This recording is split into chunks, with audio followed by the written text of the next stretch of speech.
Hi, this is Lily Cotilla, and welcome to Therapy Tips that can help your life and improve your relationship.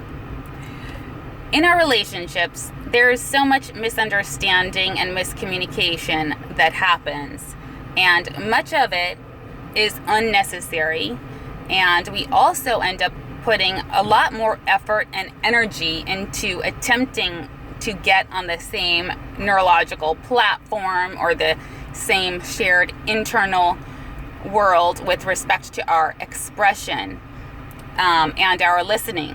And this amount of effort and energy is simply not needed all of the time. Now, the technique I'm about to suggest is not for all talking. It's not for all content, nor is it for all conversations.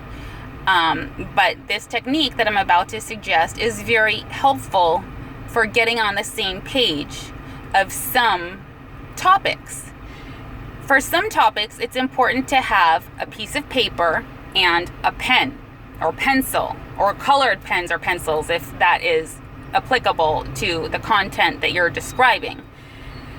A piece of paper and the ability to diagram and to have somebody see what you are drawing or the sketches you're making or the charts or whatever it may be, grounds the two of you, or tripods, so to speak, you into this third location. So you've got one brain, another brain, and you can easily kind of get lost in that back and forth banter. Or if you think about one plane of existence, like a stool on two legs, it's easy to top over, representing the easy ability for you guys to start fighting.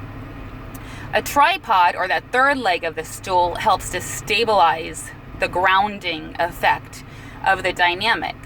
So if you're describing something that's difficult or complex to understand, and the mental imagery can be very unique dependent upon the way a person hears it, internalizes it, visually sees it in the mind, and that might be very different than the unique way that the person articulating the concept is intending it.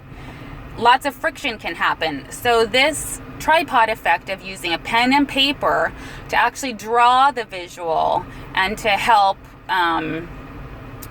anchor and externalize a shared picture, rather than just assuming that somebody is listening in the same visual imagery that you're intending for him to picture based on the way you're describing. This paper and pen is very helpful to prevent miscommunications of some content in relationships.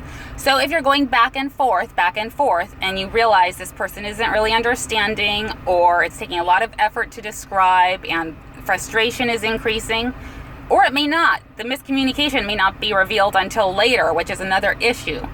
But just think and plan ahead in terms of whether or not this simple relational tool will benefit your connection, decrease the amount of effort that it takes in order to be on the same page, quote, quote, so to speak, and to decrease, future miscommunications that you don't realize until later. So always keep this in mind. The pen and paper, it's pretty simple. Okay, have fun.